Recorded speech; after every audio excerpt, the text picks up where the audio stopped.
So now I invite our panelists, Lourdes, Miriam, and Pablo, to please come to the podium.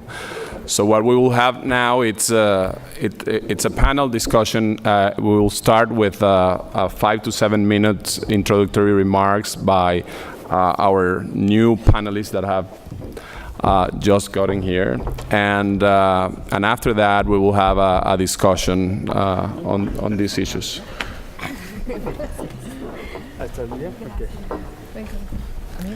So I guess we can start with you have their bios here, but I just wanted to highlight a few things. Lourdes Melgar, who is currently affiliated with MIT and was there for the last year or so, was, of course, one of the architects of the energy reform, particularly on the oil side, as Undersecretary of Energy. So we are very looking forward to what she can tell us about this topic. Miriam Gronstein, one of the most important consultants in the area of energy and regulation of energy in Mexico, also an academic with a lot of publication, and she is a non-resident scholar at the Mexico Center here at the Baker Institute, and we are very happy to have her here. And Pablo Zarate leads FTI Consulting's Strategic Communication Division in Mexico focusing on the energy reform. And so we are looking forward to his take on how the private sector and the way sort of people look at these issues from that perspective. So with that, and by the way, I forgot to mention that, of course, Jesús Reyes Heroles is also a non-resident fellow of the Mexico Center here at the Baker Institute. So we are very proud to have some of our non-resident scholars today on the panel. So let's start with Lourdes, 5 to 7 minutes, and then we will go on from there. Yes, thank you very much. Good morning, everyone. First of all, I would like to thank Francisco Monaldi and the Baker Institute for inviting me to participate in this event this morning. And I'm very happy to share this discussion with Jesús Reyes Heroles, with my friend Miriam Grunstein, and with Pablo Zarate. Well, I was asked to speak, first of all, from sort of like the view coming from the government about the energy reform. And let me start by saying that something that I find really striking is the deep difference in perception that we have about the reform outside of Mexico and within Mexico. Outside of Mexico, what you hear, and I'm quoting here the head of the IEA, is that this is a revolution. It's seen as something that is setting a new model that other countries should follow as best practice. And in Mexico, what we hear and what we read mostly these days is that it is a completely failed energy reform. That is, if you look at not only what the opposition says, but critics, whereas we are seeing important investments flowing into Mexico. So let me begin by saying that this puzzle, I find, has several explanations. And one of them is that the narrative in Mexico is being based from a sort of like a political reading of the reform and trying to define success in political terms. And I think that that's actually something that is inappropriate, because this reform is not an ideological-based reform. It's a technically defined reform which was aimed at helping solve key problems of the country: declines in oil production, critical alerts of natural gas, and increased electricity rates. And of course, trying to transform all of this will not give you results in the short run. It takes time to be able to get results in the energy sector, as you all know. I mean, getting production takes at least 5 to 10 years, depending on the project. Being able to build infrastructure takes time. So materializing current investments will take time. And what is interesting is that the administration that will be seeing the benefits of this reform is not this administration, but it's more the next administration and the administration that would follow thereafter. So part of the problem we're having in Mexico also is that in selling the reform, the government made, I think, a political decision that now we're paying for in terms of the selling points. The selling points sounded good politically, but did not have a technical base, saying that by today we will be producing 3 million barrels a day. Well, any technical person, any engineer, petroleum engineer, knew that that was not going to happen. But that was sort of like the selling point. The selling point was that electricity rates would decline, which they actually have if we compare where we were in 2012 and where we're right now. But of course, we have had variations, and right now people are seeing hikes rather than declines. And we go on so forth and so on, and we can see that there are these issues that have not been able to be solved. So part of the problem that I see also is that the solutions and the analysis and the solutions that are being proposed from the opposition are misdiagnosed. Because, for instance, to say that Pemex is in such a bad situation because of the energy reform is really not understanding what the problems are, not looking at what happened with oil prices, for instance, and what it implies for an oil company to have to slash your budget by 75%. The other, I know we're going to get into the discussion of these issues, so I'm just going to take 2 minutes to mention some key elements of the reform which I think are essential and that should be looked at in terms of the new defining model of Mexico. First of all, is the creation of the Mexican Petroleum Fund. And this is something that is not talked about much, but I think it's a fundamental change, because nowadays oil revenue doesn't go into the hands of the Ministry of Finance, of Hacienda. Oil revenue goes to the Mexican Petroleum Fund, which is based in the Mexican Central Bank, the Banco de Mexico, and there are very clear rules about how this money is to be managed. So there is a ceiling of up to 4.7% of GDP that goes into funding the budget. And that is a significant difference, which perhaps we cannot perceive as much right now that we've had low oil prices, but that will have an impact as oil prices increase. The other thing that is a major significant difference is the fact that we have sustainability inscribed at the constitutional level. And that means that in implementing the reform and in developing projects in Mexico, we have to look at two other elements in addition to economics, which is sustainability from the environmental perspective and sustainability from the social perspective. And finally, issues related to local content requirements and boosting the creation of well-being at the local level, which I think is something that we have failed still in the implementation of the reform. We have not been able to develop the industrial chains to produce the goods and services that the industry needs in Mexico right now. We're just beginning to do that in terms of having the human capital that we need, but we need to be able to produce the supplies that the industry needs, not just for Mexico, but for the world. But those are key elements of this new model that have to be strengthened. To finish, I would just mention, and I agree fully with what Dr. Reyes Heroles presented a moment ago in terms of where we are in terms of the reform. I think the big issue that we need to tackle, and we need to revise the model and think deeply about how to make it work, is Pemex. And as I mentioned, yes, there was a collapse in oil prices, but there are key issues about governance that need to be addressed. And I think this will help us understand where, how to really make it work for Pemex and for other participants in the industry. I think we don't have as much the same issues on the electricity side, but I would leave it at that for initial comments. Thank you. Thank you very much. Miriam, please. Well, thank you very much for being here, and I want to thank Francisco and the Baker Institute for inviting me. It's great when you have a previous speaker with whom you can have a continuity, and in fact, my 5 minutes are going to be whether there's going to be continuity or disruption.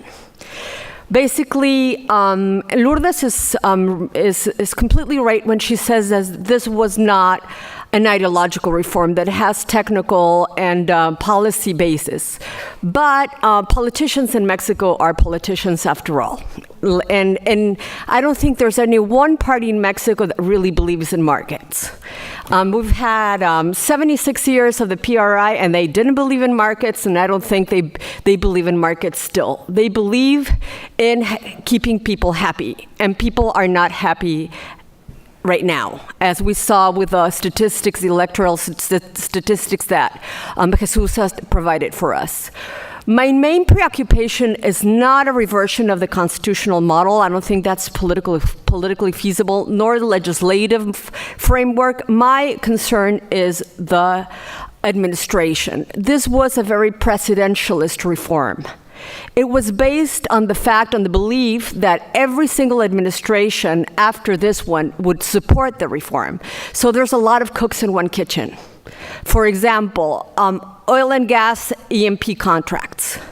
They're designed by the Ministry of Energy, Hacienda, the Treasury makes the economic formula, and then they're put to bid by the National Regulatory Hydrocarbons Commission. So my fear is that if there is an opposition within the Secretary, the Ministry of Energy, or the Ministry of the Treasury, they're going to halt the bids. Maybe they cannot revert them, but let's remember what the legal framework is like. The nation has the right to bid the contractual areas for oil and gas. It doesn't have the obligation. Furthermore, Pemex has these areas called entitlements, asignaciones in Spanish. They require no competitive process to be awarded. The executive, by means of the Ministry of Energy, can directly award these entitlements.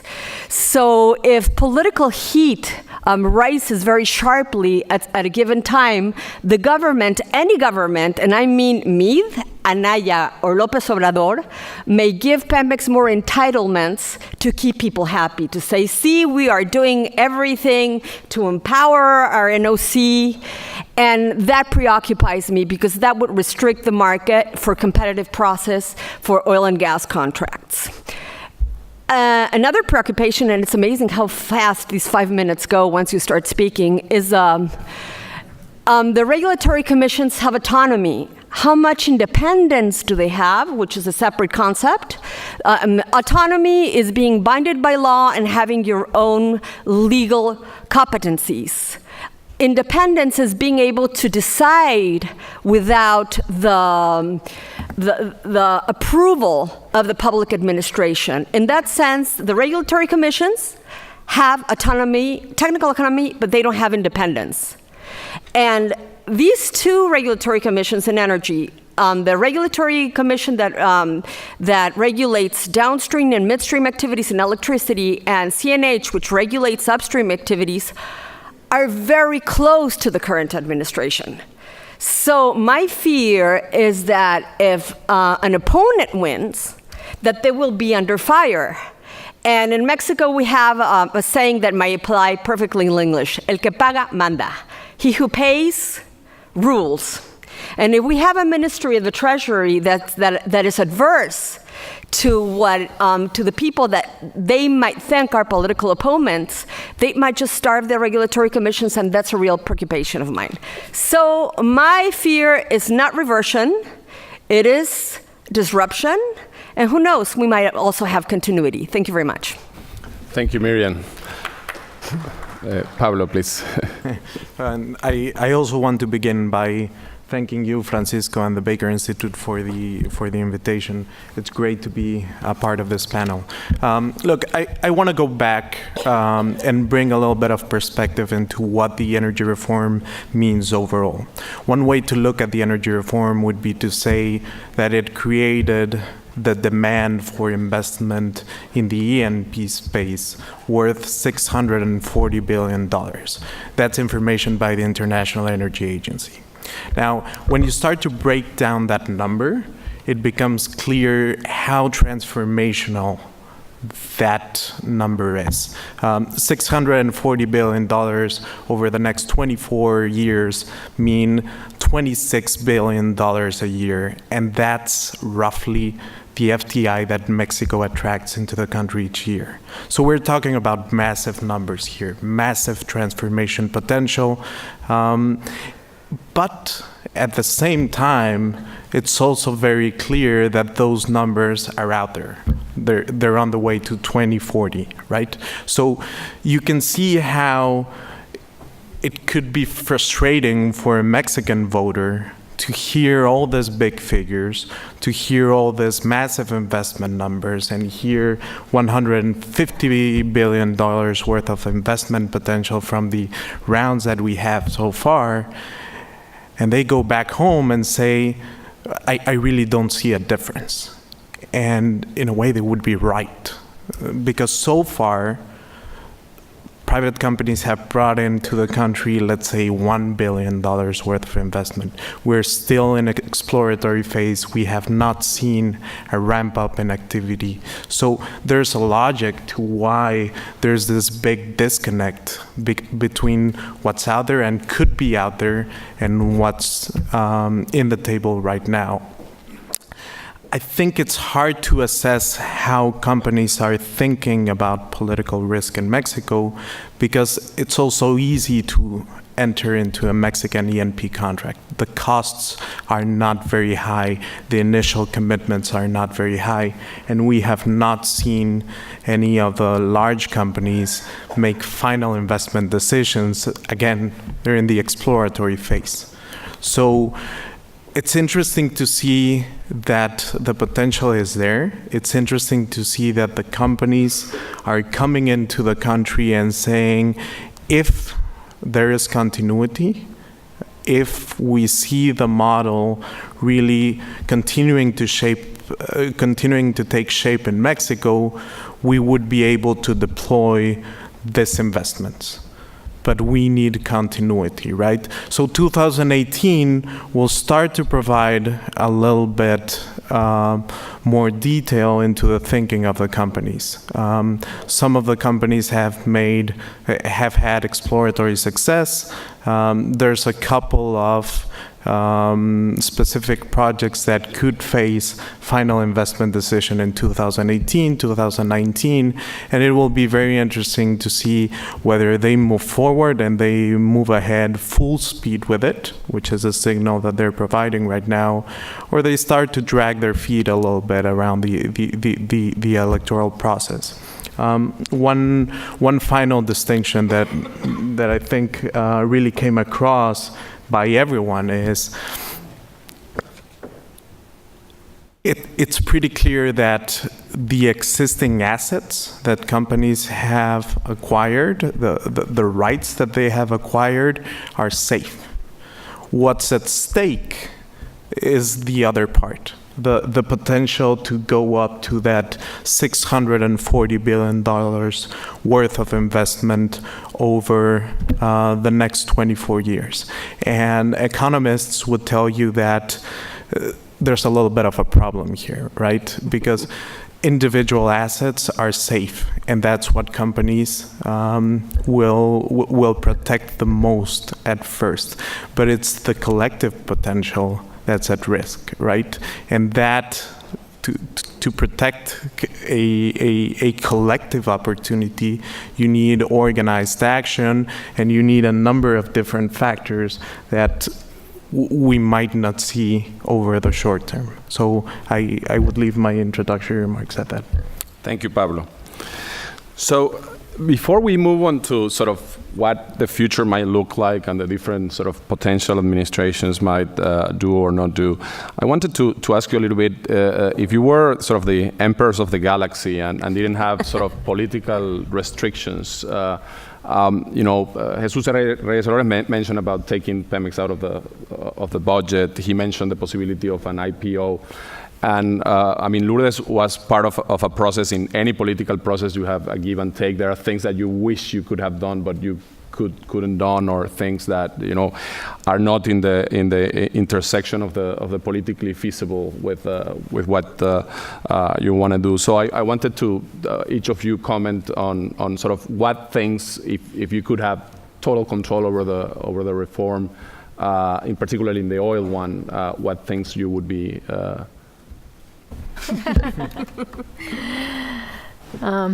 Well, I like your question very much because it's true. There are things that sometimes people say, well, why is this way? Well, it's part of a political negotiation. But right now, I would say a couple of things. First is, I wish that all the politicians who are talking about the energy reform would actually read the constitutional reform and would read what it says. Because I like very much the way that Miriam phrased it, discontinuity and disruption. I think if they read it, they would see that it is in the best advantage of everyone to aim for continuity. And they would all find a way to be able to make it even ideological, workable for them.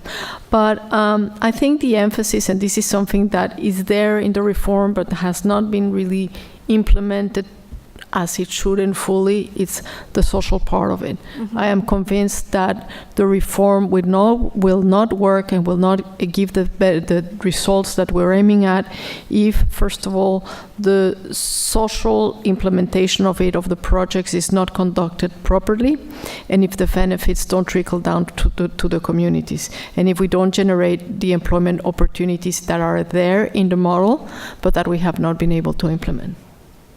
Thank you. Who else wants to comment? It's fun that you mentioned that they should read the Constitution. They should have read before when they were drafting the reform, because inside of the reform, in the Constitution and the secondary legislation, there are the seeds of disruption. I mean, the reform has like a little buttons that might destroy it without actually violating one single article of the Constitution or the secondary legislation. In the beginning of the reform, I was appalled by the existence of administrative rescission, which gives the government the right to unilaterally terminate a contract. Apparently, the companies are not worried about that because they keep coming despite the administrative rescission clause. So I think I panicked uselessly, or maybe it will happen, and I was right and they were wrong. Let's hope not. And the second thing is that I would, if I would have had my reform, I would have restricted much more the rule of the Ministry of the Treasury. I mean, their hands are in everything, and I think the primary mistake in the legislation is that they establish the award factor, and it's quantitative and it's not qualitative. So if a teeny-weeny Mexican company bids a really high amount and it has pre-qualified the technical conditions of the bid, they will give the contract rather to a much more mature, experienced, and more expensive company. Mm-hmm. So having Hacienda there, the Ministry of the Treasury, so omniscient and so omnipresent in the reform, makes it rentistic. They want money. They don't want development. And I think those are the two issues that I would worry about the most.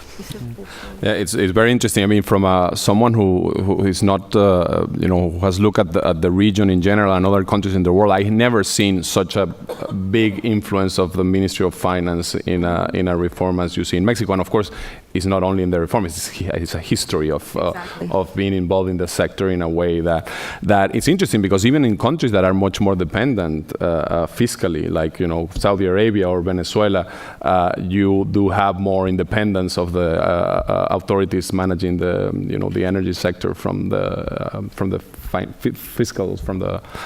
Ministry of Finance.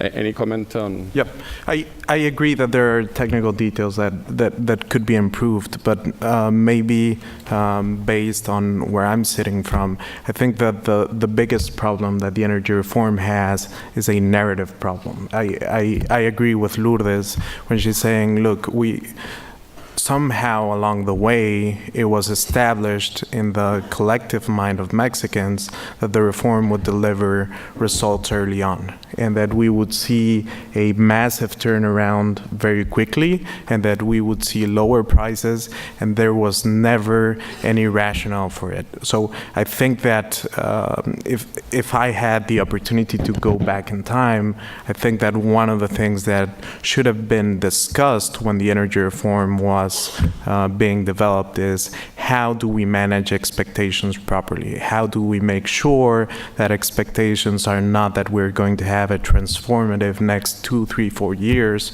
but that this is going to be an overall change in the attitude, change in the model, and thus change in the opportunity, but that's over the long run. I think that there was some effort into that, but it was clearly unsuccessful. I want to pose a question to Lourdes. Okay, is that within the rules? Is possible? That's allowed. I never understood, Lourdes, from the very beginning why, thinking in terms of how to sell the reform, the issue of allowing private parties to sell fuels with different brands and so on was left to the 4th year of the reform or the 5th year of the reform. Okay. In my mind, it was quite obvious that it could have been very easy to put it up front, number one. And the people, you would have seen BP, or I don't want to speak about specific companies, but, whatever, a C company there, no, C, because those are related with, Why?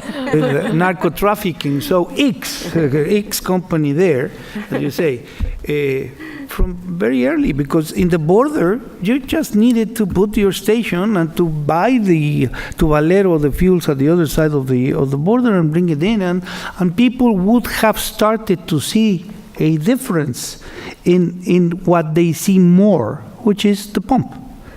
They in the reform, they define it to the 5th year. As the reform advanced, they decided to advance it to the 4th year or something like that. But it was like really, I can't understand it, okay? Okay, can I? What's the logic of it? Well, okay, so I'm being forced to answer the first question that Francisco Monaldi asked me, and it's precisely when you draft a reform from a technical perspective, you can plan everything perfectly, but the thing is to pass a reform such as the one we got through Congress, we needed to negotiate it. And we needed to negotiate it. That meant that there were at least 3 big players on the table in addition to the government or the PRI, which was Pemex, which had its opposition to a lot of things, Hacienda, as Miriam rightly mentioned, and of course, Acción Nacional, who was the other party that was sort of working with the PRI to get the reform passed. And when it comes specifically to this timetable that Jesus is mentioning for liberalization of fuels, the negotiations were horrible. It was really, really tough because on the one hand, you had Pemex saying, no, you cannot take away this business from me. We have to keep it. We don't want to give it up. And so they wanted the opening to start under the next administration. And at the same time, you had Acción Nacional, who very clearly saw that what we would have as a result of the initial opening was an increase in prices. They wanted it to happen right in 2018. Why? Because it's a presidential election year, and it meant that everybody was going to be pissed at the government for having high prices. Now they are. So what we tried to do, and this is where it gets really interesting, what we tried to do is we wrote into the law saying, at the latest by, okay, so that we could actually move up the date. And it was a really hard negotiation to move up the date because at the moment we were actually trying to convince the government to move up the date. Well, Hacienda said, hey, guess what? No, we're not doing that because right now oil prices are low and we're getting income from the IEPS and we're not going to change this. So at that time, I was the Deputy Secretary for Hydrocarbons, and I was like looking at this situation saying, this is crazy because we're not sending the right signal to be able to get the imports, to be able to build the infrastructure, to to line up all the incentives so that we don't have this problem. And so finally what we got was, and you may recall this because the president came to CERAWeek in 2016, am I correct? Yes, no, 15. No, 16. And he said, okay, we're going to open up the imports And then you're like, okay, but we need the other part of this equation. Oh no, that we're going to do later. And so here we are, 2018, with a really bad situation. Why? Because technically, what was needed technically was not aligned with what was politically needed. And I agree with the three things that were put on the table in terms of I would have changed that. I would definitely have changed the way Pemex is run. I think, what we need to put Pemex in the stock exchange, or do something where we can have the government out of the board of Pemex. And we need to have Hacienda not still have as much impact as they have on some key decisions. Like, for instance, in terms of the contracts, whether we give greater weight to royalties or to work commitment, because we're still having a vision of the energy sector based on the kind of revenue that finance needs. That's on that same theme of selling the reform. As you mentioned, Lourdes, President Peña Nieto said that by the end of his term, production will be 500,000 barrels up, and it is 600,000 barrels down. So 1.1 million barrels less than the goal. And as you pointed out, that was probably not feasible. And of course, the collapse in the price of oil happened afterwards. And so, but I wonder if there is anything that, the round zero basically left Pemex with, almost all proven reserves. They took a long time to start the farm outs. They haven't even finished the migration of the service contracts. So I wonder, again, it might be because of political feasibility, but how would you think that we could have averted this continued decline? I mean, the production in Mexico is around 1.8 million barrels today, which is, amazing to think that a country with this, of course, I come from Venezuela, so, this is not that bad, but it's amazing to see a country with this amazing geology having this decline in production. So what could have been done differently? Well, the first thing is we should not have promised what we knew we could not deliver. Okay? And this is where we did have internal discussions between technical people and political people. But, they were a very knowledgeable petroleum engineers who were saying this is not going to happen. The tendency was to have a decline, and this was something that was going to happen. There was just there's nothing that could have been done to get to these numbers, and I don't know how they got to those numbers because, well, anyways. But so that's the first thing. The second thing is. People are very critical about the pace of implementation of the reform in Pemex, especially the issues about the migrations of the contracts and all of that. But the thing is, first of all, we should look at it. I mean, other countries that have done similar reforms as the ones Mexico has, it took them, 5-10 years to do round zero. We approve, we approved the constitutional reform in December 2013, and we had round zero by August 2014. So it's a very short period of time. And part of the problem is exactly one of perceptions and of expectations. There was this expectations that, for instance, the CIEPs and the COFs were going to migrate very rapidly. Well, the first thing is that in order to comply with what the law says, and Pemex had to demonstrate that there's going to be certain benefits for the country.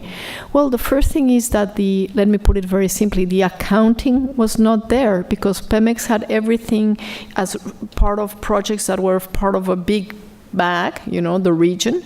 And when you needed to make it individually for that project, they had nothing.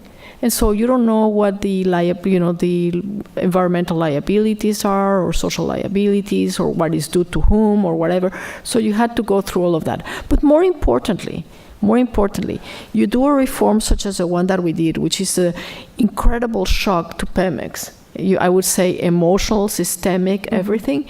And you cannot expect that just because you change the law, people are just going to be cooperative and work out everything with you. So there was a lot of internal opposition within Pemex to make things progress, and it's taken time. And I think if that's where we're betting to have oil production for Mexico, we are making the wrong bet. I mean, the migration of the CFs and the COFs, I don't think that's where the oil really is. There are other opportunities, and of course, we should not undermine the impact of the budget cut from oil prices. I wanted to make a comment. I agree fully with Lourdes. I also think that Pemex has a very large entrepreneurial deficit. I mean, I'd like to find a real oil and gas CEO running Pemex. And generally we see politicians, and I think there was a huge mistake in the administration of Pemex when the reform began. And I think many of you are aware and have read the newspapers, and it's no secret to anyone that the first CEO, while the energy reform was being discussed and approved, has been accused of very serious acts of corruption. And there's been depositions made in Peru, in Argentina, and in Brazil, and in Mexico. Nothing has happened. So, and it's a matter of thinking that Pemex is there to make a profit. And Isabel Rousseau, who's a colleague of mine in academia at the Colegio de Mexico, has written a beautiful book about PDVSA and Pemex, and she says that Pemex has a huge conflict of identity. It has to be the provider for the people, and it has to be a profit-making machine. And those two sides of Pemex are incompatible. So the management, whether experienced or not, does not know what to do. And also, as Jesus mentioned initially, the Secretary of Energy is the president of the Board of Managers of Pemex.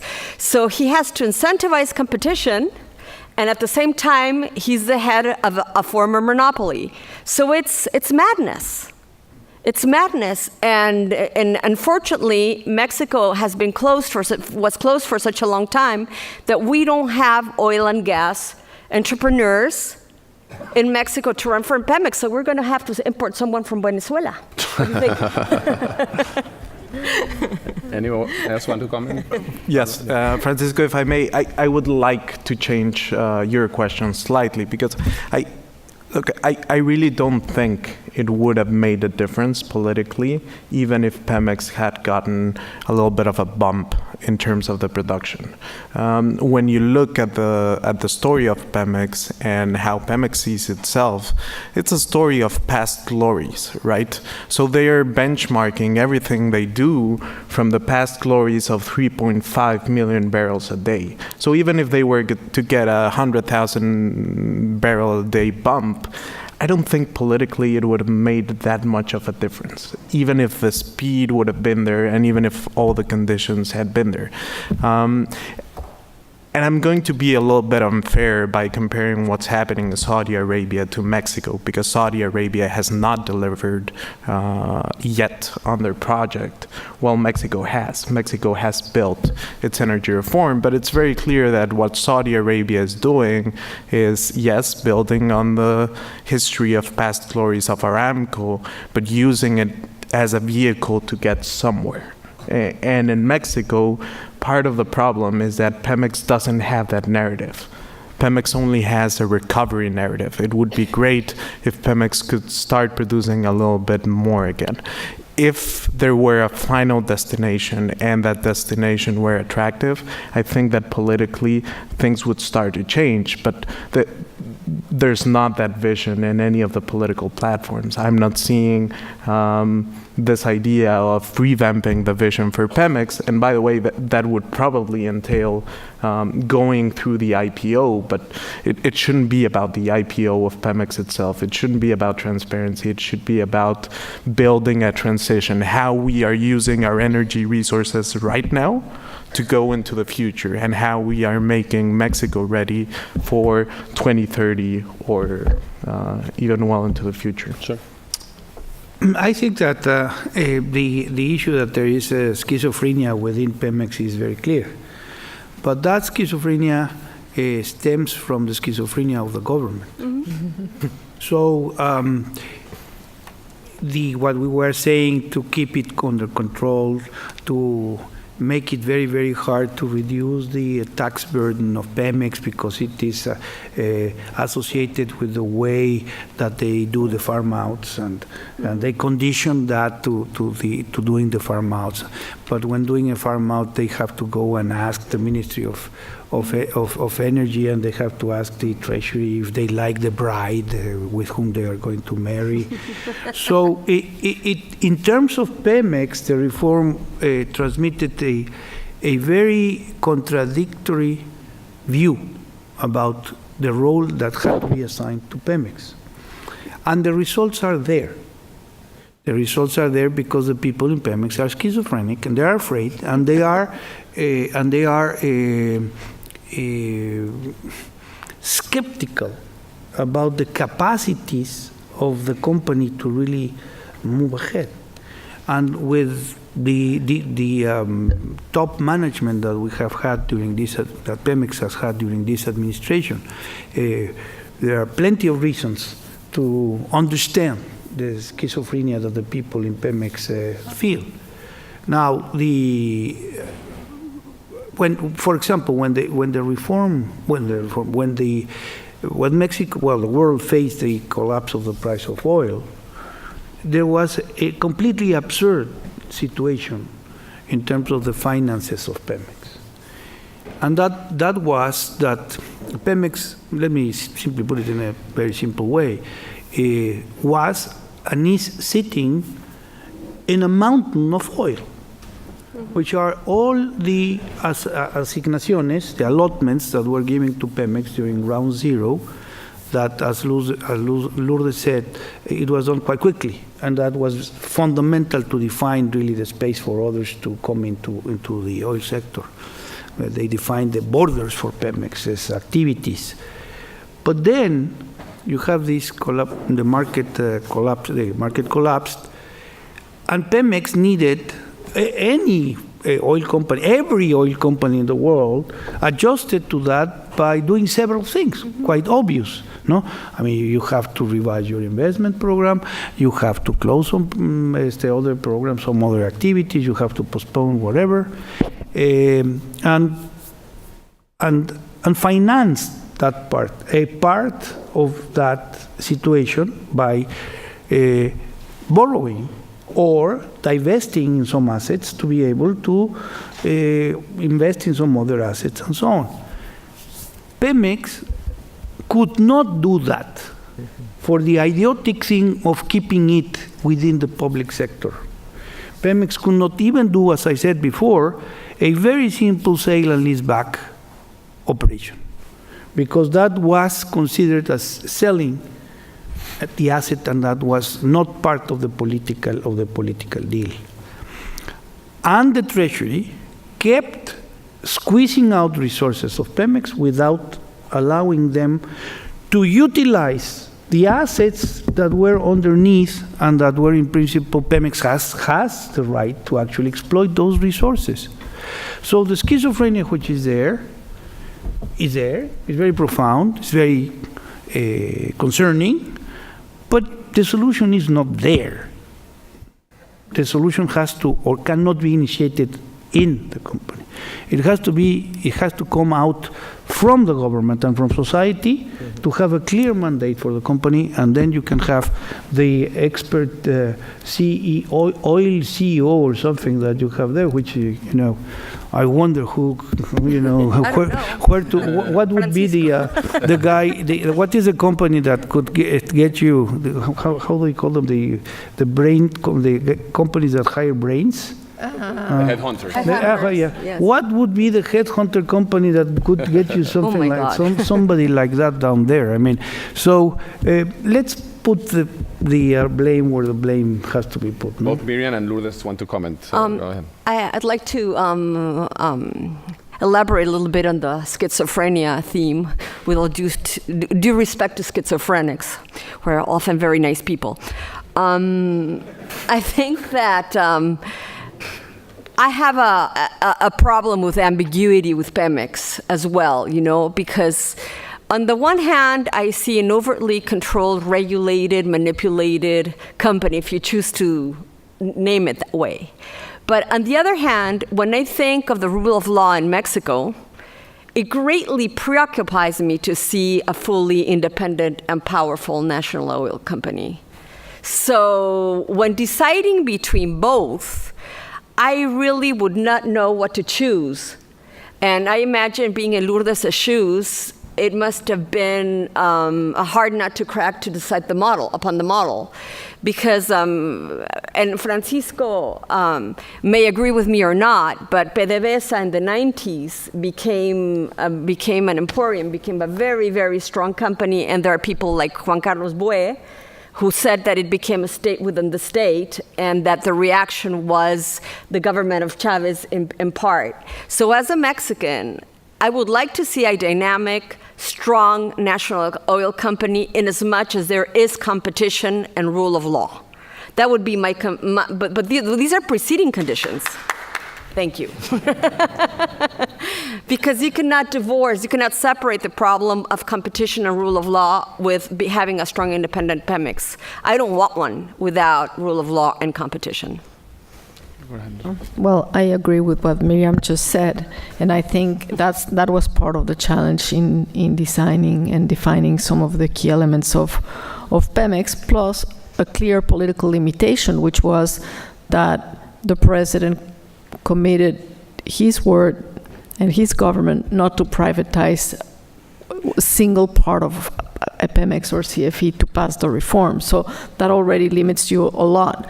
But I would like to go back to something Jesus mentioned, and I think it's really fundamental, and it's really looking at the composition of the board.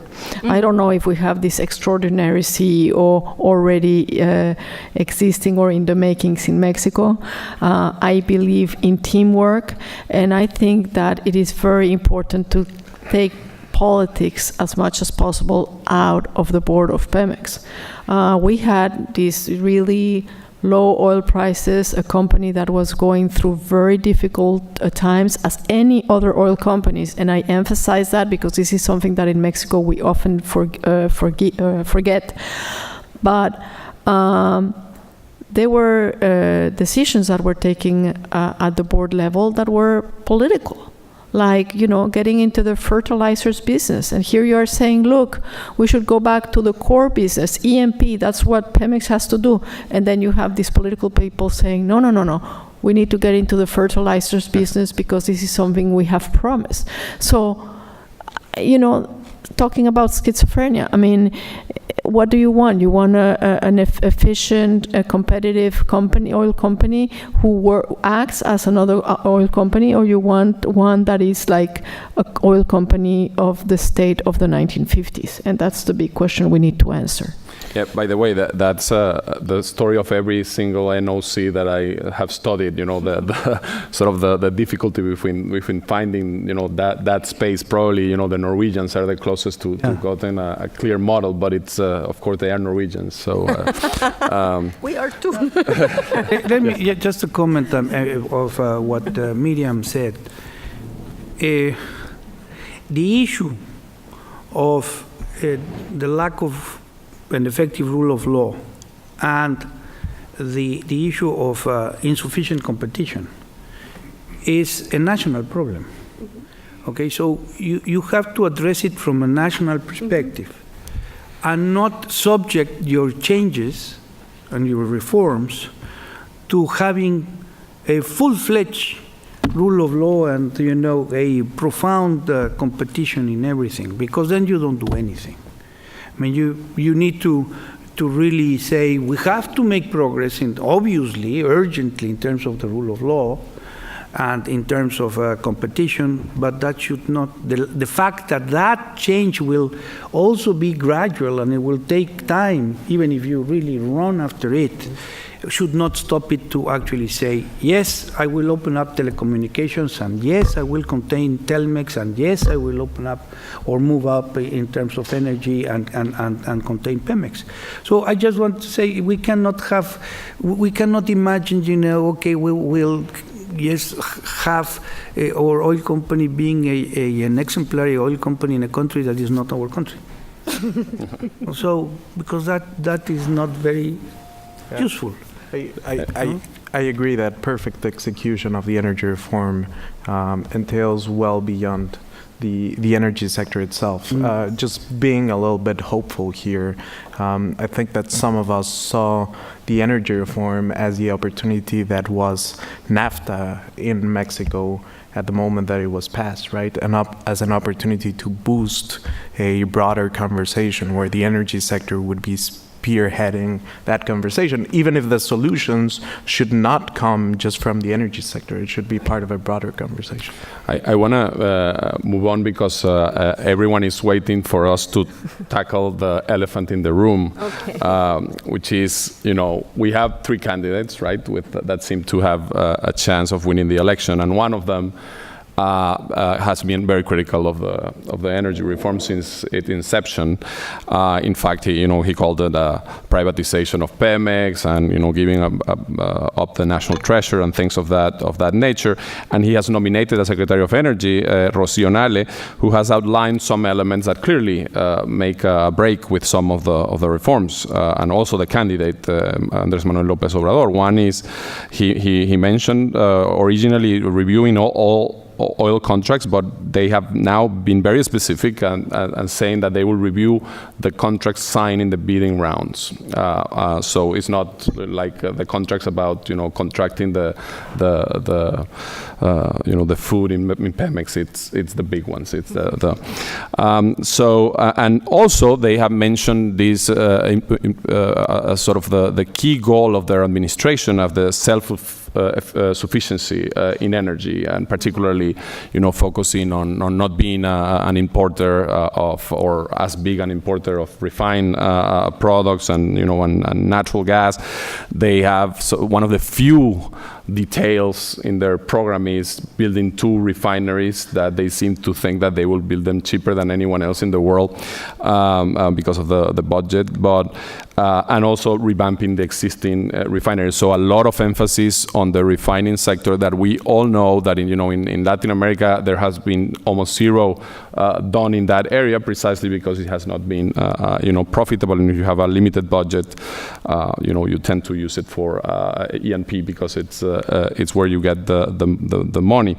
And also at some point in time, Mr. López Obrador mentioned that he wanted to do a referendum on the reforms. He said it initially, but then he said it afterwards. I haven't heard it recently. I might not be following too closely, but that is probably what's scared me the most in terms of the potential for a reversal of the reforms, because we Venezuelans know about what a referendum means, and in South America, if you call directly to the people, you can avoid all the institutional checks and balances, and even if you say it's just a consultative referendum, it's not binding. Well, the problem is that if you get 70% of the population saying that, of course you write the question in a way that you will get a good percentage. And so that could be. So I wanted to open up to the discussion of, first of all, what do you think Mr. López Obrador in an administration, how will his policies look like? Of course, not what you say is necessarily what you will do. And second of all, what about, is there anything in terms of, of course, meat pretty much its continuity, but I don't know if you have any ideas about any change. And then in the case of Anaya, will the fact that the PRD, which opposed their energy reform, is inside the coalition, will that in any way, influence? So who wants to take the hard one? Well, I already answered that question in a post in a different way before, so I'm not going to really answer it again. No, but the point, I think that the point, there's something that has to be put on the table before, and that is the commitment of the different candidates, including the independent candidates, to the application of the law, and to abiding the law.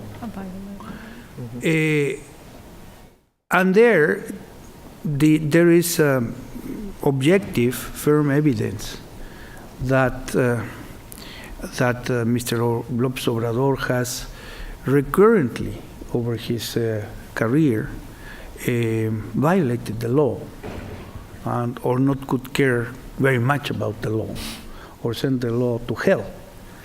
So, no, it was a different kind of expression, but I cannot express it. Con las instituciones. Well, el diablo con las instituciones, and then he goes to his ranch, and it's complicated. So the problem there has to do more with that, and that is something that for the electorate is not easy to understand.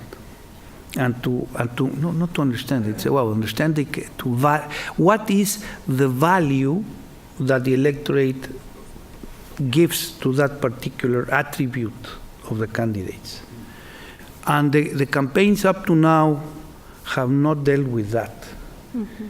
And that is something that is closely related to any of these options, like making a referendum. I mean, there was a referendum made by López Obrador when he was the head of Mexico City about the construction of the second the highway that goes the periférico, the second floor of the periférico, and it was a complete una burla, no? A complete joke. It was completely tripulated, completely organized, done by phone to the followers of him and ask them if they wanted the second floor to be built or not to be built. Obviously, we can all imagine that something like that could happen, but the implication is much more than that. The implication is you could have a government where the sovereign, is not benevolent in regard to the application of the rule of law, mm-hmm. and that would imply a major change of the country. So, let me put it this way: maybe the least important thing that we would have is what happens with the energy sector. It would be the issue of the rest of the things, or applying this criteria and this way of looking at things with this regard to the law to all the activities of a new government. Now, and it's something we talked about last night for 1 minute. I mean, if something like that starts happening, like reviewing the contracts and so on, well, you have institutions to go to, the tribunals and the Supreme Court and arbitrage, mm-hmm. and so on. But if it is a systematic thing to misorient the public opinion and do things, that would trigger a lot of reactions from a lot of people in many areas of national life. Mm-hmm. And not only national actors, but international actors. And I think we should not underestimate the impact that would have. It would not be contained to the space of energy or contracts or E&P activities. It would be a disaster. Well, let me take a different approach to this question. I think we can go through the bleak, the dark, and the very depressing view of what could happen in an extreme situation with López Obrador. But let me take a different approach, which is, let's say that whomever becomes president has to be pragmatic about our situation in terms of energy security. And the reality is that Mexico right now has declining oil production, declining gas production. We are big importers of natural gas and refined products. And, as far as electricity rates go, they're not, they're better perhaps if we compare to 2012, but we're not better compared to yesterday, which is something that people are not very happy about. So that means that continuity here is important, continuity in the big picture. But that doesn't mean that, there cannot be adjustments in terms of what we have in the contracts. So my take is, and again, my recommendation to his team is, first of all, that they read the energy reform. They would find in the energy reform, for instance, at the constitutional level, that there is a strong state participation in terms of the Rectoría del Estado. I don't know how you translate Rectoría del Estado, but basically the upstream is in the hands of the state. The state decides whether they give entitlements or they give contracts, and they bid the contracts. That's the first thing I would say. And if they want to have people by their side, if they maintain the reform, as I mentioned before, they will start to get the benefits of this reform in terms of oil production eventually, but also in terms of letting the markets work. Now, when I look at the program that López Obrador presented in November, and that was again detailed by Mrs. Nale last week, I am really puzzled because we're talking of an energy model that takes us back to the 20th century. I'm not saying the 1950s, but perhaps maybe the 1970s. And the proposal to build 2 refineries, first of all, at the price that they're mentioning, I don't know who does it, that will be really surprising. At the pace that they're saying, that has not been done. But why would Mexico want to have all that environmental liability and be refining and producing gasolines and diesel when the world is moving to the electric car, for instance? Mm-hmm. And where, we need to really work more strongly on our energy transition. And so I think that they really need to look, first of all, at the situation of Mexico in terms of energy security, and second of all, to look at where the world is moving in terms of its energy sector. If the idea is to reproduce some of the weird things that are going on in the US, where emphasis is trying to be put on the coal and those type of things, I think we're going backwards. We need to go forwards. Mexico is a leader in terms of combating climate change, and building refineries is not going to take us to comply with our commitments. So I would just mention that, again, they should really read what the reform is about. Well, rather than reversion, I'm really not too scared of Andrés Manuel López Obrador. He was the head of Mexico City not so long ago, and I didn't find my property rights clearly violated, so I'm not as scared. In fact, he's a product of the PRI, and everything in Mexico is, so we will have another variation of the PRI. My great concern, and I see a lot of contradictions in his energy plan, because he says, I shared a panel with Rocío Nale a while ago, and she said that she wasn't against the energy reform, just that she wanted a lot more participation on the behalf of Mexicans. And that really worries me, because Mexico already has a problem of crony capitalism, and we don't need that to be aggravated. And López Obrador's popularity has been rising because he's been seducing the Mexican entrepreneurial sector in a way that the Peña's government didn't, in a way, because they've been complaining about gas prices, they've been complaining about electricity prices, and he has said, I promise to make you competitive. And it's the same, the same song with different words. So my concern with López Obrador is that he will not revert the reform, but that he will instate a very strong national content or national press and policy, which we're not ready for. I mean, I would love to have a big domestic national industry, but we're not ready for it. We have to create it. And we're not going to create it with crony capitalism and clientelism as it has been for many, many years. I would just add that the role of civil society and industry and the overall public sphere will be very important in the campaigns. Because right now, if López Obrador or whoever were to be elected, they essentially have a blank slate to do whatever they want in terms of their promises. They have not been specific at all. And if you look at the preliminary campaign documents that are out there, they do not provide any kind of clarity in terms of whether there will be continuity, what they mean exactly when they talk about revising contracts and all that. And I don't think that candidates, specifically López Obrador, will provide a lot of clarity on that in a voluntary way, right?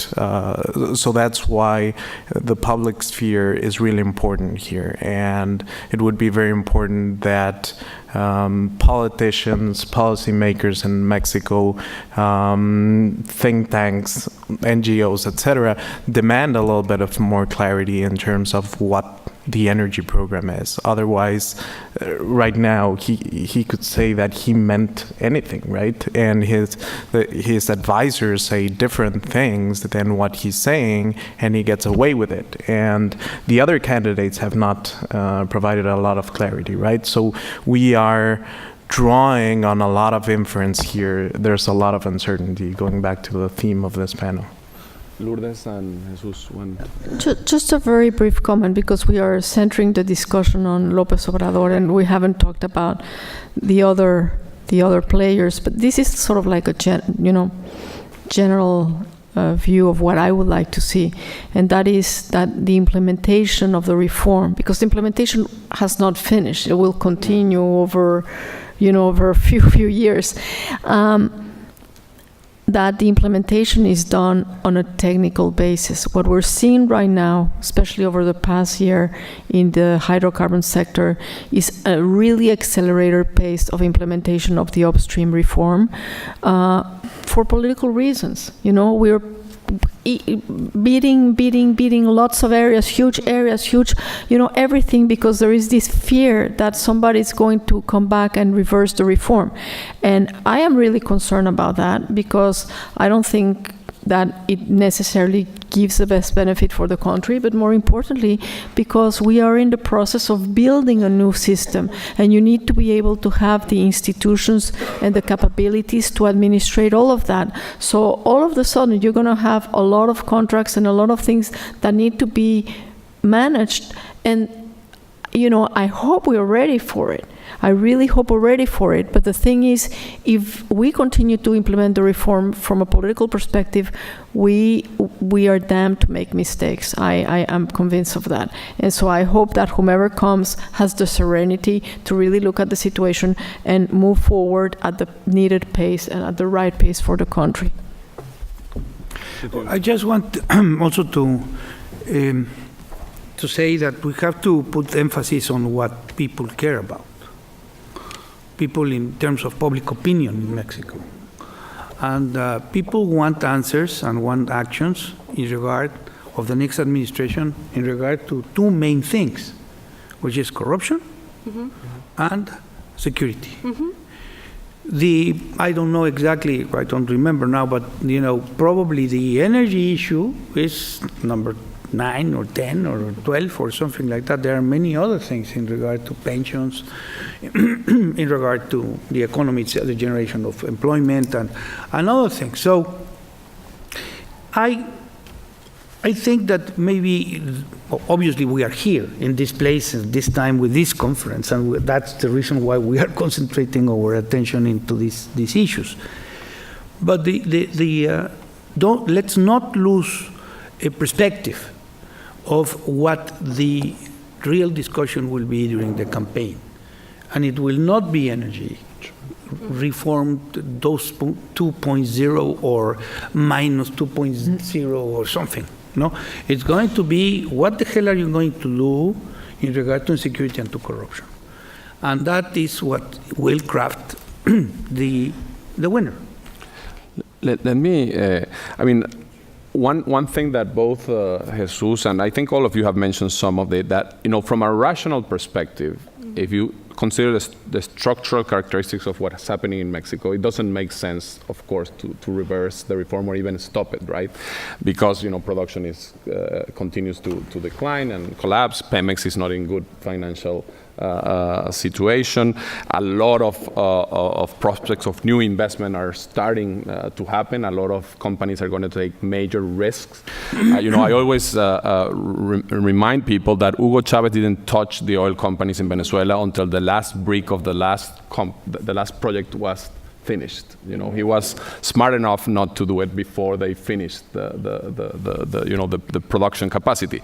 In Mexico, you are a long, away. It's probably all the sexennial, the next sexennial, will be just building up that, investment, and it will not be attractive to expropriate it from a sort of short-sighted but sort of rational perspective. The other thing is, as Jesus mentioned, Mexico is a very integrated economy. It's part of many trade agreements. So the effects of the reputational costs, the macroeconomic and financial effects of a major change or if property rights are not perceived as respected, will be a problem.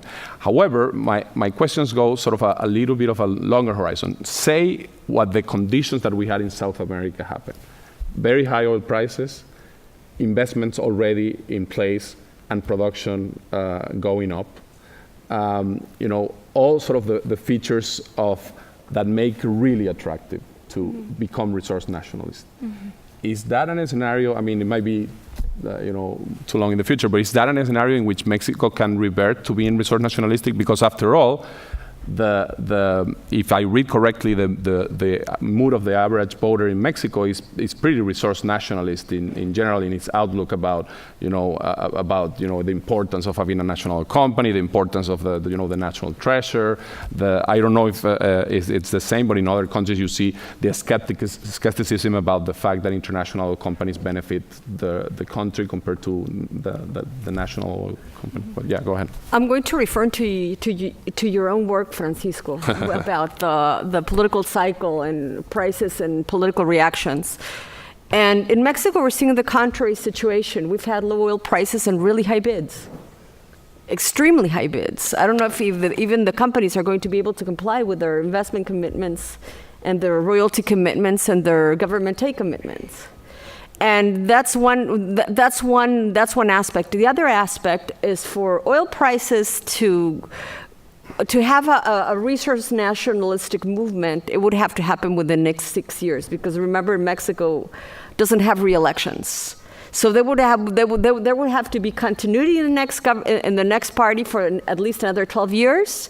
And if not, we would have to have really high prices and sunken assets within the next 6 years. And I don't think we are going to see that. I think it's going to be more slow-paced. And I would like to elaborate a little bit on what Jesus was talking about, because I think it's crucial. And it's the national security issue. Not so long ago, I heard a CEO of an oil company who's investing in Mexico, and I cannot quote his name, but it really hit me what he said. He says, this is going to be an offshore reform. Why? Because we don't want to deal with what's going on in the land. Meaning social impacts, environmental impacts, and national security issues. Fuel theft in Mexico is completely out of control.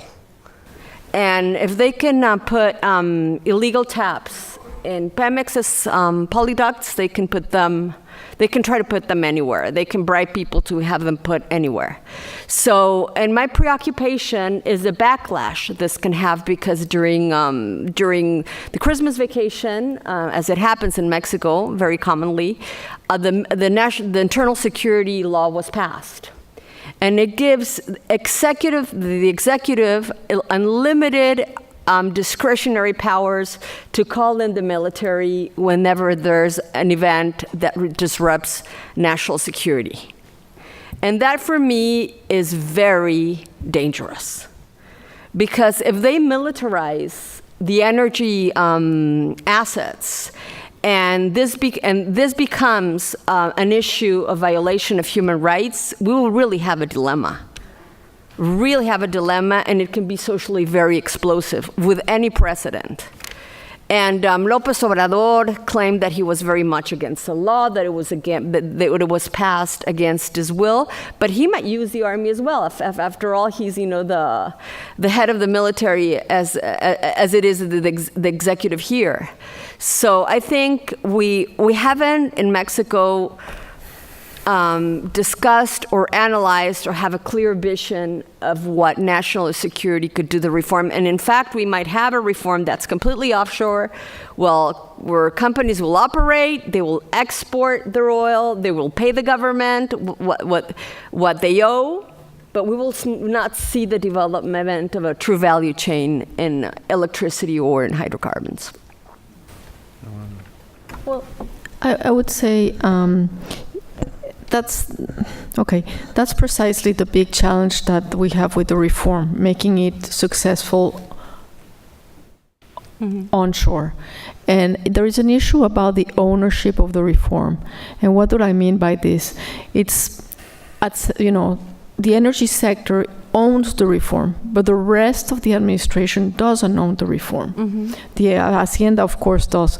But what do I mean by this? There are issues, social issues, for instance, the indigenous consultation. Well, this is something that CENER had to do. It's not that I wanted to have an extra job. It's just that the institutions that were set to conduct the consultations were not doing their job. They didn't want to have to deal with that. And as long as we have these articulations, where there are areas of the government that don't feel that they have an obligation to create the right conditions for being able to implement a reform such as this, nothing would happen. And this happens with the consultation.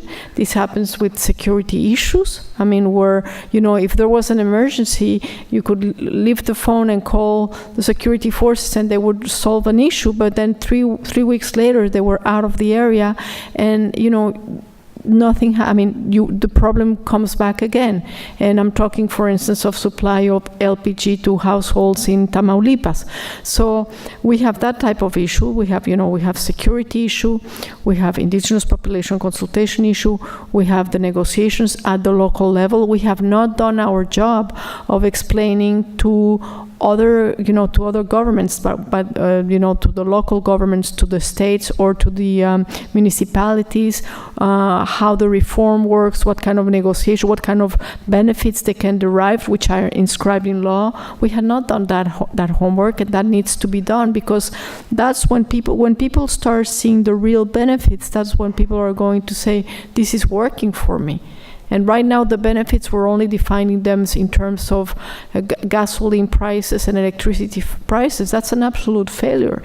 And when you have a big component of the model boosting the industrialization of Mexico through the creation of supplies that produce, factories that produce the supplies for the energy industry, and you have an area that has not done anything to really develop it, an area of the government that has done nothing to really boost that, then you have a problem. So there's an issue of ownership and understanding the model and really getting all the pieces working, because right now, we look at the big picture, we see the numbers of investment, we see the contracts, and we say, oh, this is success. But there are all these other things that need to be developed so that we really have success and we really have a reform that works onshore and offshore. I don't think it's a foregone conclusion at all that Mr. López Obrador will win the election. There is a high chance, but there is, however, even if we sort of study that premise, we have had other examples in Latin America of similar candidates that have gone in very different directions. We have, Ollanta Humala in Peru that run on a very populist platform, then eventually, maybe because of the runoff election and had to make a coalition, he became so orthodox that I couldn't believe it. It's the guy didn't touch any of the reforms, the mining reform, the energy reform. He touched a little bit of the mining, but very little, extremely orthodox administration. Then you have Lula, for example. He did not touch retroactively the contracts that had been signed, the concessions in Brazil, but he did intervene in the future of the pre-salt, right, by forcing the Petrobras to be, the operator, 30% equity, and particularly local content. And he messed up a little bit on the Petrobras, on the sort of the rights of the minority shareholders or the non-government shareholders. And as a result, even though the production from the fields that were already auctioned went up, and Brazil now produces, which is astonishing, close to 3 million barrels, while Venezuela and Mexico produced less than 2, they did not take advantage of the next few years. Clearly, the reforms of Lula led to a tremendous sort of slowdown, and of course, the mess in Petrobras can be also attributed partly to that. Then you have, Cristina Kirchner, which they messed up the energy sector, but eventually, when she nationalized YPF, the next day she invited a respected CEO and brought in Chevron and other investors, because she realized that that the collapse of the industry, particularly natural gas, has having a tremendous political and economic cost to the country. So you see all these, and of course you have Chavez and Morales and Correa in the other extreme. So I think the more likely sort of scenario is something much more moderate in Mexico for the structural characteristics that we have mentioned. The more extreme, I think it would be a Lula kind of a scenario, and you could even have an Humala after a little bit of learning. So, what do you think? I think that we often refer to pragmatism as if it were an obligation the moment you occupy a presidential chair or something like that. And it's really helpful to have that global perspective, not just from Latin America, but maybe from the US itself, that sometimes sitting in a chair does provide a little bit of boost in pragmatism in a number of issues, but sometimes it doesn't, right? Oftentimes you don't get that boost in pragmatism, and a lot of folks expect that pragmatism will be an obligation. And unfortunately, it's not, right? There's a number of different factors, and I don't really believe in a very deterministic view where the economy just mandates what the president will do. Latin American politicians have a way of ignoring the reality and finding their own way and finding a way to try to build their own vision. I think that we have once again to put this a little bit into context. No, the case of Mexico is one of the cases where we are seeing a new wave of populism worldwide, and there has been little progress in understanding really how to deal with that. And you have the problems of populism in Europe. They are emerging everywhere. You have Brexit. You have Make America Great Again. You have, and what we don't know is what shape the populism in Mexico. There's no reason to say that Mexico will be excluded from that world process of increasing populism. The question is, what is could be the essence of that? And we could say that it could be the energy thing, but it's not really that. Well, at least my reading is not really that. And I usually don't do that, but there's a guy, a professor in Princeton, that basically says, in trying to define populism, the populists have an exclusive claim to represent a morally pure and fully unified people, betrayed by elites who are deemed corrupt or in some other way morally inferior. And then populism attacks judges, journalists, and bureaucrats it deems not on the side of the people. It speaks the language of silent majorities, national humiliation, rigged systems, of we are the people, the take back control, this is our country, and the issue of make America great. So I think we are facing a puzzle, a real puzzle of what is the direction that Mexican populism, let me put it that way, is going to to take over the next years. And there are other interesting papers about what practices of the populists have to be adopted by serious governments, by democratic governments worldwide. There are things to be learned from there. And I think that's the most interesting, if you put it from the an academic point of view, that's the most interesting question that we are facing in regard to the Mexican election.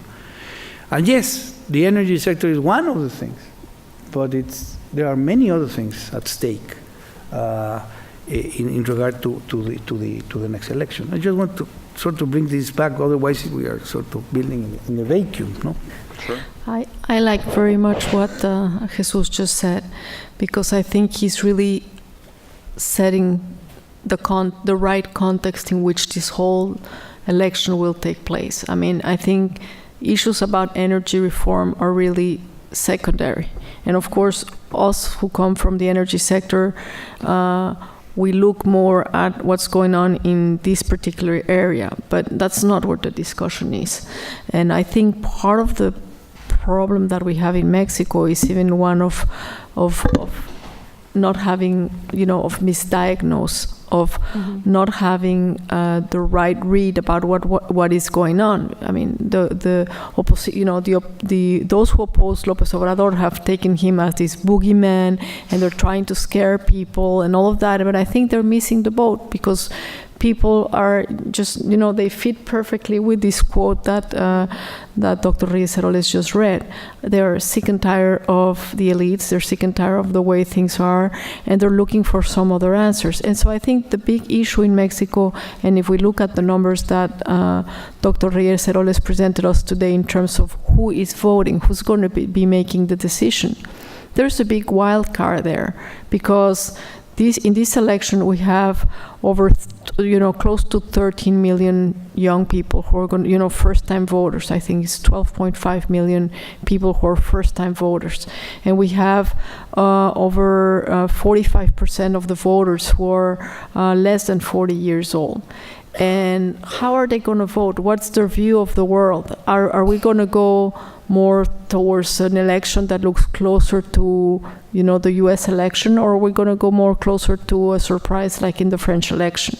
I don't know what's going to happen. I think that's really the thing, because if anybody says today that they know who's going to win and how we're going to win, I'm not sure about that, because are these people going to go out and vote, or are they going to stay home? And I think that's really the big question. And the big question is, how do we solve key issues that people are tired of? Impunity, the fact that there is no rule of law, corruption. And when you talk to women, feminicides, the number of women who are killed in Mexico is outrageous. The human trafficking is huge. I mean, we look at all these other things that make the day-to-day life of Mexicans, and not only of, the people who have the least or the middle class. I'm also talking of people who are wealthy. People are not having the same freedom that they had before in terms of going out, going to the restaurant, or walking in the street because of security concerns, or of concerns regarding their businesses, because you have in some areas of the country you have to deal with the organized crime and all of that. So I think those are the things that really, really worry people, and I think those are going to be some of the defining issues in this campaign, and the fact that we're part of an international threat in that sense. If you have any, I have some questions from the previous, from Dr. Reyes Heroles, but if you have any questions for the other panelists, please send them to me, because we'll have 15 minutes after, in 5 minutes.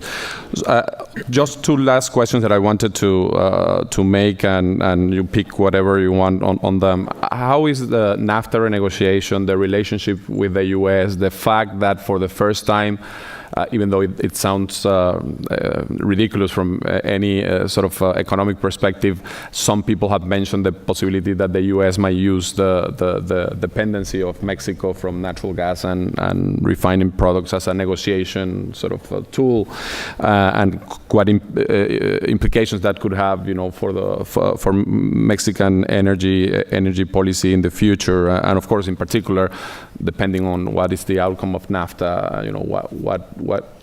what are the implications for the energy reform in Mexico?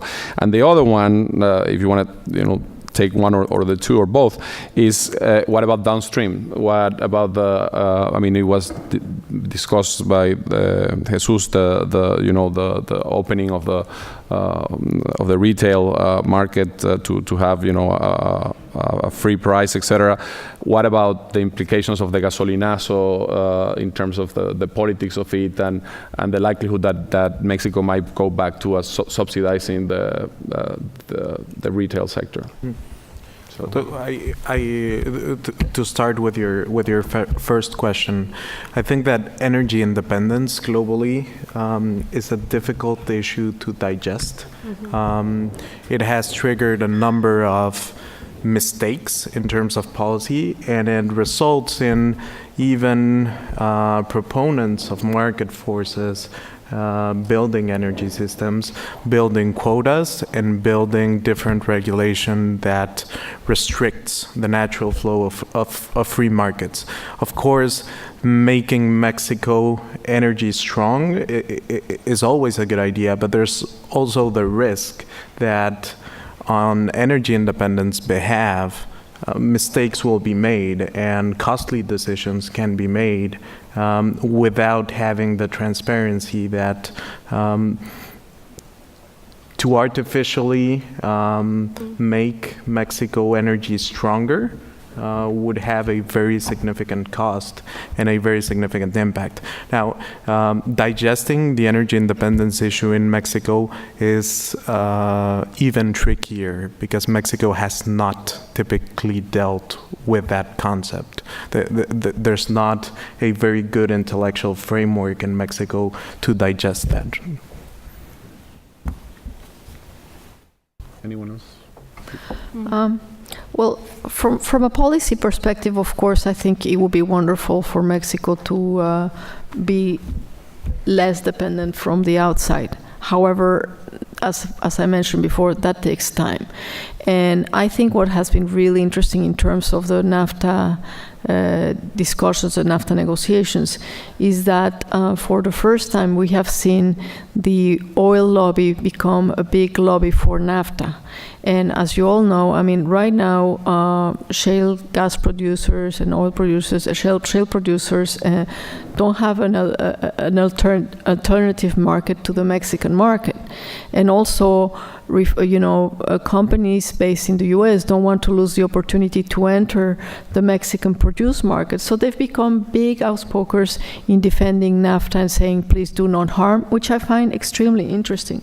So I don't have major concerns in terms of that, of NAFTA and energy per se. I think there are other issues in NAFTA that we have to wait and see what happens with them. I have a suggestion. Why don't you organize another panel on the issue of NAFTA, and you sit some Americans up here, some Canadians, and we sit down there and hear from them what they have to say about the future of NAFTA. And it would be very interesting if you have a significant number of people from Texas, by the way, because that would be very enlightening, okay? Good initiative. Good. We have one very specific question on what is the timeline of the next two auctions, 3.1, 3.2. What would it be affected by the election season? What is the likely outcome of those auctions? The next ¿Ya están las fechas? I think the next one is at the end of March, I think. Yeah, end of March, and then I think they're going to have another July? one in July. Yeah, after, So in the After the election, Miriam? after the election? No, before the election. They're trying to push both before the election. It would be June. So then. probably June then. Yes. Wow. By the way, one question I had, I wonder if the tremendous success of the 2.4 is due to the fact that, investors are not, worried about the political risk, or is it actually that they think this is the last time for a while that we will be able to get into Mexico, and let's buy an option to get into Mexico, for a while, because if say the reform is stopped, you want to have an option inside. There are a bunch of questions on the issue of corruption, and how do these two very sort of disparate realities happen? The pervasive corruption, both within the energy sector and in other areas, and the very transparent process of the auctioning of the oil blocks. So, any comments on that? I'd like to answer that question because especially CNH has been very adamant about the transparency in their bidding process, and they hired the Centro de Investigación y Docencia Económicas. We had a work team to issue an analysis of whether the upstream processes are as transparent as the government says. And it's going to be public, and it's going to be published in about 2 or 3 weeks. So keep we'll keep you posted about the publication of the result. But I can give you, I can be transparent about the results. I have no problems in saying what the diagnosis was. And the basic diagnosis is that CNH in itself is compliant with transparency law, and it goes beyond the law. The problem with transparency in Mexico is in process, not institutional-wide. CNH in itself is very transparent. The process has black holes, particularly when it comes to oil revenues. Lourdes mentioned the fund, and the fund is good at reporting what goes in, but once it starts going out, we have problems of transparency. Yes? Yeah, well, I would like to begin by saying that transparency was one of the main premises of the reform. And the reason we had transparency as one of the key premises was because we knew that without transparency, society would not support at all the reform, and we needed to really allow them to see how we were moving through the whole process, and that they could actually, there was real accountability. And one of the good things about this from the energy reform is that it is already inspiring other areas of the government, like for instance the way that the telecommunications bidding has been done. They took on the same type of transparency process that we did for the oil and gas bid. But in addition to that, and Miriam is right about what happens afterwards, but in addition to the transparency elements that we inscribed in the reform and that are already applied, Mexico as a country, because it's not something that you can do individually, you do it as a country. We became a candidate country for compliance with the EITI initiative, the standard, it's the Extractive Industry Transparency Initiative, which applies to the energy sector and also to the mining sector. And I was honored to be the champion of this initiative for the first year, and it was really striking to see the big differences that we had in terms of transparency in the energy sector and in the mining sector. And the mining sector has tons of work to do to really work out and bring it to the same standard. And in this initiative, there were 3 parties. There is government, business, and civil society. So that's why I said it's not like a government decision. And one of the elements that happens over time is the follow the money, not only up to where it goes in, but where it goes out, and what happens more importantly at the very local level. Mm-hmm. There is a lot of money that is assigned through the energy reform to states. Mm-hmm. We don't know what happens to that money. We don't know what happens with the payments that are made to the communities. Mm-hmm. We don't know. So there is huge room for improvement, but I would say we're already establishing a very high bar for Mexico, of course, but also internationally. I think there are other countries that are already looking at things are being done in Mexico as a best practice.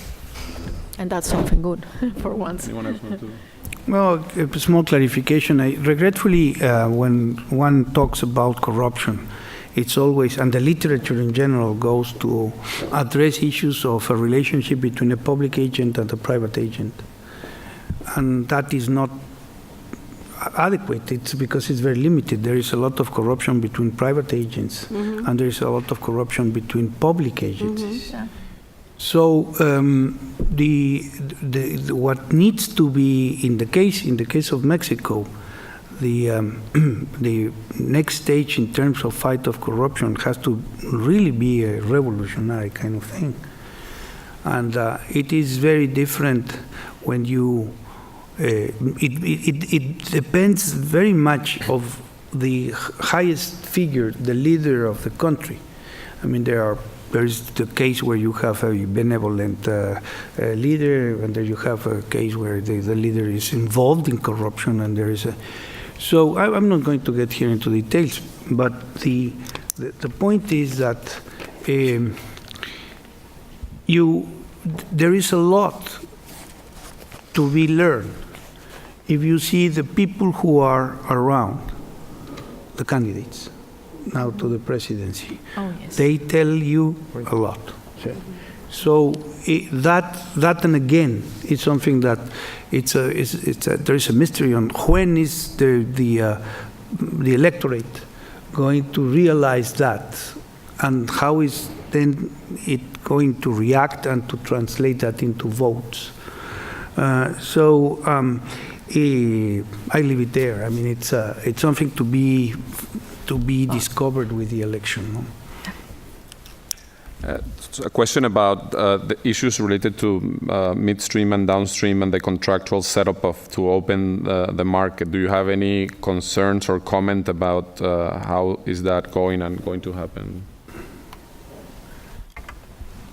Okay, let me tackle the issue, because in some ways that is also addresses your question about the gasolinazo, which I find, by the way, I find the phrase gasolinazo very unfortunate, because I think it reflects a lot of intellectual dishonesty and hypocrisy.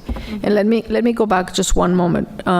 In 2012, during the same time that we're living right now, before the elections and through the transition time, civil society got together and was really pressing the government to end the enormous subsidies on energy, both in electricity and in basically in gasoline prices, where in gasoline, it was like equivalent to 1.3% of GDP that went into the subsidy that was benefiting 50% of the subsidy was benefiting the two top deciles of the population, which basically means you're paying for the big vans and the security, how do you call them, security forces of the richest of the rich. So finally, through the reform, we get to a system where we decrease the subsidy. And of course, if you take away the subsidy, the price goes up. But not only it goes up because of that, it goes up because we are importing over, 70% of what we're consuming. We pay it in dollars prices, and of course we have had a significant devaluation of the peso, and oil prices have gone up, which means that fuel prices have gone up. Nobody, of course, I'm saying something very technical, and nobody wants to take that type of discussion. The problem is if the government starts playing with the tax side of things, the YEP side of things, for political purposes, what you're going to do, you're going to undermine the possibilities of having the materialization of investments. So politically, at this point in time, it's very difficult because we have an election. But we already started this very painful process, and we should basically go through it so that we can have the investments in the infrastructure we need and increase the capability to import what we need to import, and then have real competition. I was just having a discussion with a friend of mine who lives here in Houston, and she said, well, you know, there are over 300 gas stations here in Houston, and each corner you have 4 or 5 stations, so you can actually choose, and there's actually competition. We're just beginning to develop that in Mexico. We are at the very, very beginning. If we cut it now, or if we start distorting this now, we're just going to get high prices for much longer. That's what I will leave it. I think that to solve this issue, we have to link in the mind of the people the price of gasolines in Mexico with the price of gasoline in the border of the U.S., which is in the world one of probably the cheapest region in the world, and that can only be done if you take the issue, address the issue of prices of fuels within an environmental policy, and you then recognize that it is a national objective to accomplish this and that in the environmentally speaking, regardless about what your neighbor to the north does. Now that sounds easy. It's complicated to deal with it politically, and it could also create, waves of cars going north or south, depending on where the price of the differential of the price of the gasoline is between the U.S. and in the border and Mexico. So, but that's the way one has to. I think we have to move gradually into that sphere of thinking, to be able to protect and to protect the country from idiotic decisions to subsidize gasoline. No? May I just add one? Yeah, go ahead.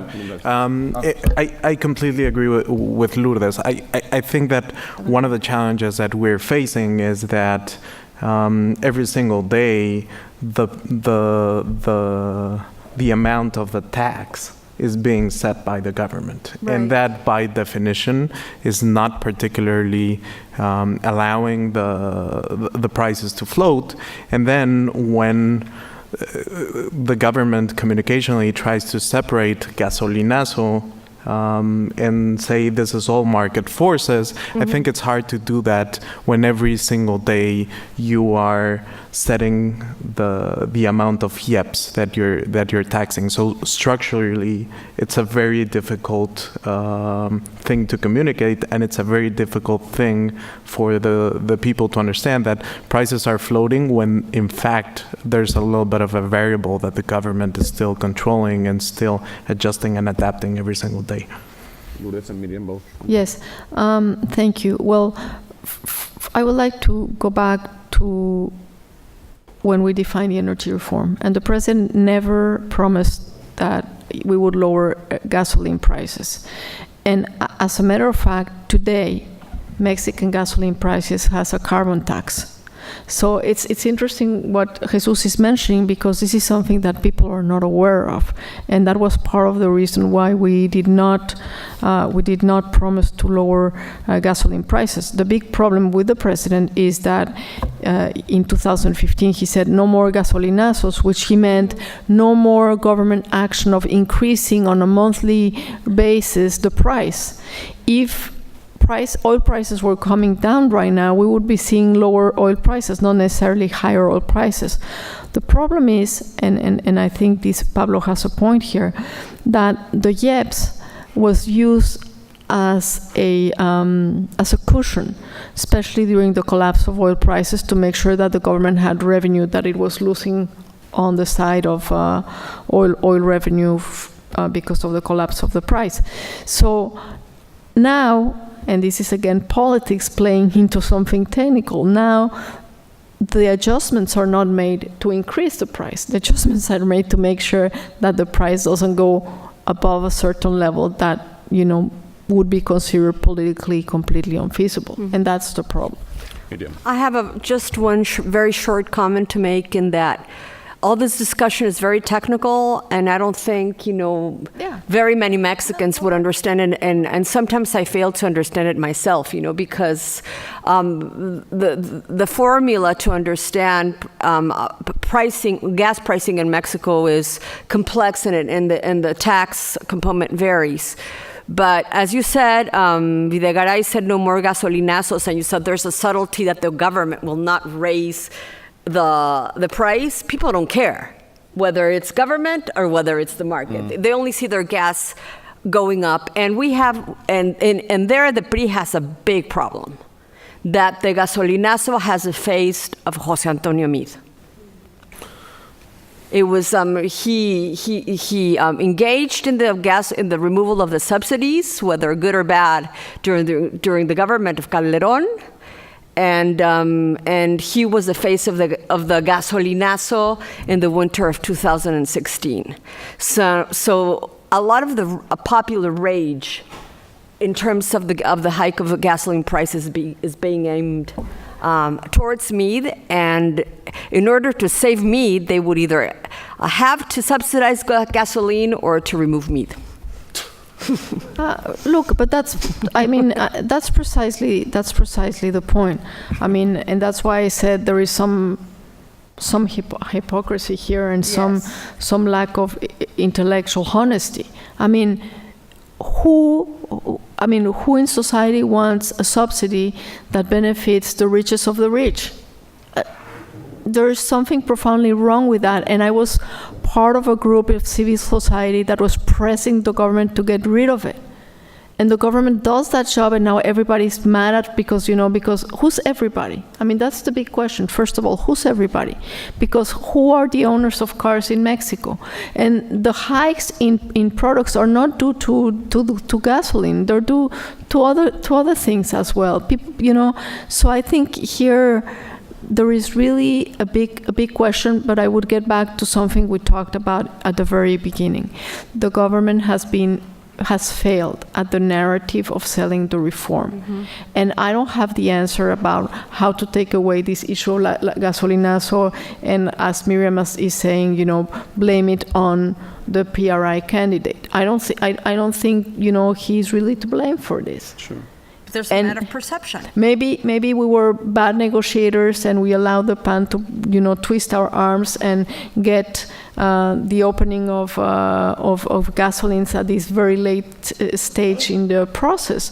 Whatever it is, I mean, we cannot change that. But the thing is, I think if we allow it to be managed even more, we're all going to lose for a longer time, because the investments are not going to materialize, and Pemex doesn't have what is needed to make sure that we have gasolines in Mexico at low prices. And where is the government going to get the money for it? Yeah, this is, by the way, an issue that has been a problem in many developing countries around the world, particularly, of course, when the international price varies significantly up, because nobody cares when it goes down in terms of the consumers. And I think, the lesson is that it has systematically been a political problem everywhere, and governments have caved into temptation of implementing really bad policies because of the worry that in the short term they may have, a politically costly situation. I think the most interesting policy change in that realm is the one that Iran did a while ago by transferring cash to about half of the money to the population and making it politically feasible. But I think we have to think hard about this, because it is true that it's regressive, that it's, there's nothing, probably not single policy that is as bad as energy subsidies in terms of equity, efficiency, et cetera, but it happens to be very politically problematic and explosive. So there has to be a way to sort of make these two things work out. But we are at the end of our program. It has been my great privilege to have this group of panelists. And I will take you on your word of having a panel on NAFTA. We'll have Robert Selig, who is not setting the policy on NAFTA, but we'll be great. He will be coming here. We have him scheduled, so that will be one of the future events of the Mexico Center. Thank you very much. Thank you. Bueno.